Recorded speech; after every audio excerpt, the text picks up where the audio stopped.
Assalamualaikum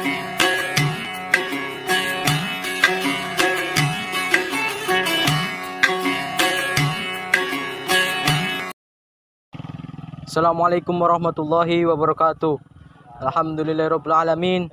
Salatu wassalamu ala asrofil anbiya'i wal mursalin sayyidina wal maulana Muhammadin. Faqala Allah ta'ala fil Qur'anil Karim, a'udzu billahi minasyaitonir rajim. Bismillahirrahmanirrahim. La in sakatum lazidannakum wa la in kafartum inna adzabil sadid. Saudaraku kaum muslimin rahimakumullah, marilah kita panjatkan puja dan puji syukur kita kehadirat Allah Subhanahu wa taala yang telah memberikan kita berbagai nikmat sehingga kita dalam keadaan yang sehat walafiat. Salawat serta salam tak lupa kita curahkan, kita limpahkan kepada Nabi agung kita Nabi Muhammad sallallahu alaihi wasallam, Nabi yang telah membawa umatnya dari zaman jahiliyah menuju zaman yang penuh dengan cahaya iman seperti ini. Saudaraku kaum muslimin rahimakumullah, Islam adalah agama yang ramah. Islam adalah agama yang santun, dan Islam adalah agama yang rahmat lil alamin, rahmat bagi seluruh alam. Islam berakar dari kata aslama yuslimu islaman, yang artinya tunduk, pasrah, dan selamat. Secara konseptual, Islam merupakan agama yang mengajarkan monaitisme ketauhidan yang diwujudkan ke dalam kepasrahan dan ketaatan kepada Allah Subhanahu wa taala dan Rasul-Nya sebagai pembawa rahmat guna mencapai kebaikan di dunia dan kebaikan di akhirat. Hal ini diperintahkan oleh Allah Subhanahu wa taala dalam Al-Qur'an surat Al-Baqarah. Bismillahirrahmanirrahim. Wa minhum may yaqulu rabbana atina fid dunya hasanah wa fil akhirati hasanah wa qina adzabannar. Yang artinya, dan di antara mereka ada orang yang berdoa, ya Allah, berikanlah kami kebaikan di dunia dan kebaikan di akhirat, serta peliharalah kami dari siksa api neraka.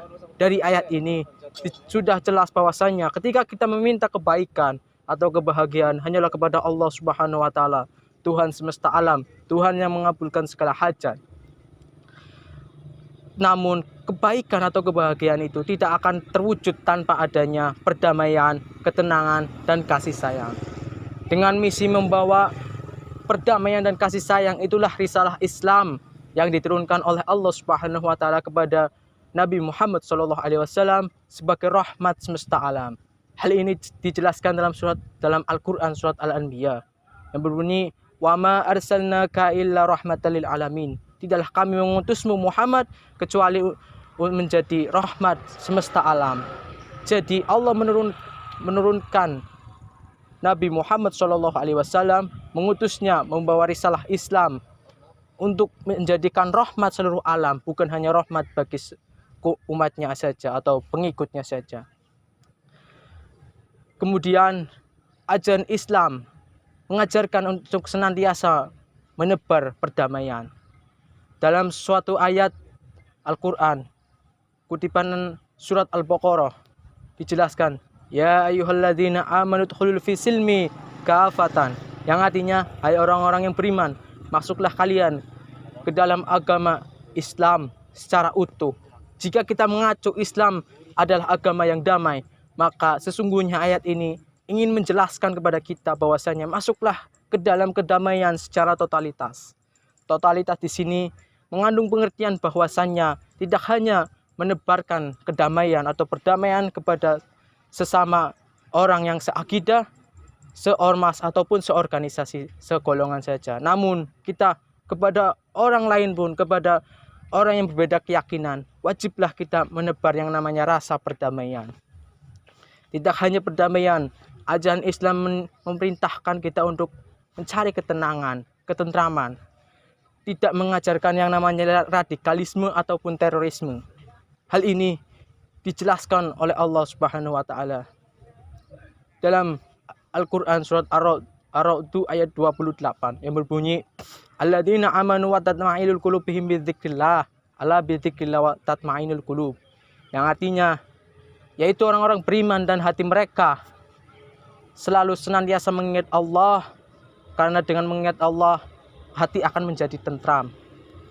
Ketahuilah, hanya dengan mengingat Allah hati akan menjadi tentram. Dari ayat ini bahwasanya ketika kita bermuamalah kepada Allah, kepada Sang Pencipta atau hablum minallah, maka kita diajarkan untuk mengingat Allah, yang di lain tujuannya ialah menciptakan ketenangan dan ketentraman. Selanjutnya, untuk bermuamalah kepada sesama atau hablum minannas, misalnya dua insan laki-laki dan perempuan yang saling mencintai, maka disatukanlah dalam ikatan tali pernikahan, yang tidak lain tujuannya ialah membangun, membina keluarga yang sakinah, mawaddah, warahmah, keluarga yang penuh dengan ketenangan, kecintaan, dan kasih sayang. Kemudian kepada orang lain yang berbeda keyakinan, kita disuruh menghormati, menghargai kepada ajaran yang berbeda keyakinan. Hal ini disampaikan oleh Allah Subhanahu wa taala dalam Al-Qur'an surat Al-Kafirun ayat 6. Bahwasannya lakum dinukum waliyadin, untukmu agamamu dan untukku agamaku.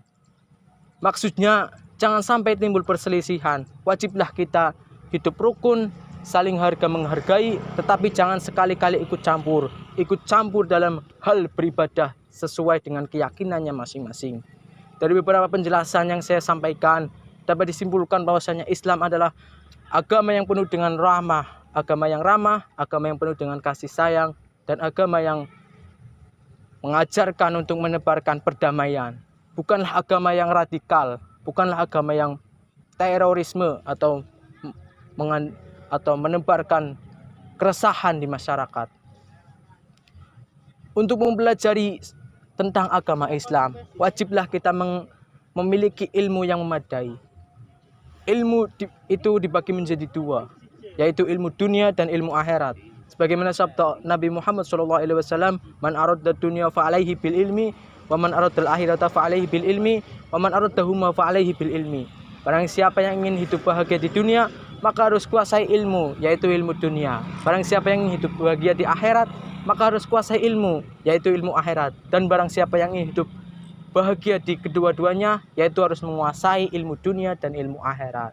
Dari ayat ini sudah jelas, ketika kita ingin hidup bahagia di dunia, maka kita harus memiliki dua ilmu, yaitu ilmu dunia dan ilmu akhirat. Untuk menggapai ilmu itu, berbagai macam jalan bisa dilakukan oleh kita. Salah satunya ialah melalui jalur pendidikan, baik pendidikan formal maupun non formal, baik dari pondok pesantren maupun sekolah. Wajiblah kita mencari ilmu itu. Ketika kita mampu, kita harus mencarinya dari dasar, dari ilmu dari dasar maupun sampai ke perguruan tinggi.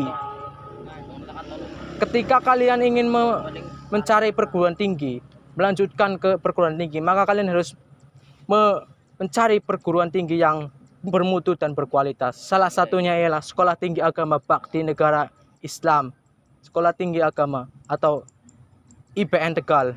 Mengapa di IPN? Karena di IPN berkomitmen menyelenggarakan pendidikan secara totalitas, selalu berupaya meningkatkan kualitas pendidikannya. Di samping itu, IPN memiliki fasilitas yang memadai. IPN berkomitmen untuk menyelenggarakan pendidikan dengan disampingi pengembangan soft skill atau keterampilan. Beberapa tahun ke depan, Indonesia akan memasuki yang namanya era masyarakat ekonomi ASEAN, di mana di masyarakat ekonomi ASEAN itu terjadi pertukaran tenaga kerja, pertukaran mahasiswa ataupun pertukaran perdagangan. Maka dari itu, kita sebagai generasi muda harus bisa bersaing dengan negara lain, salah satunya dengan jalur pendidikan. Ayo kuliah di IPN, semangat mencari ilmu, karena mencari ilmu itu hukumnya wajib. Ma'asyiral muslimin rahimakumullah. Demikianlah yang bisa saya sampaikan. Kurang lebihnya mohon maaf. Wallahu muwaffiq ila aqwamit thoriq. Assalamualaikum warahmatullahi wabarakatuh. IPN berkualitas, berdaya saing.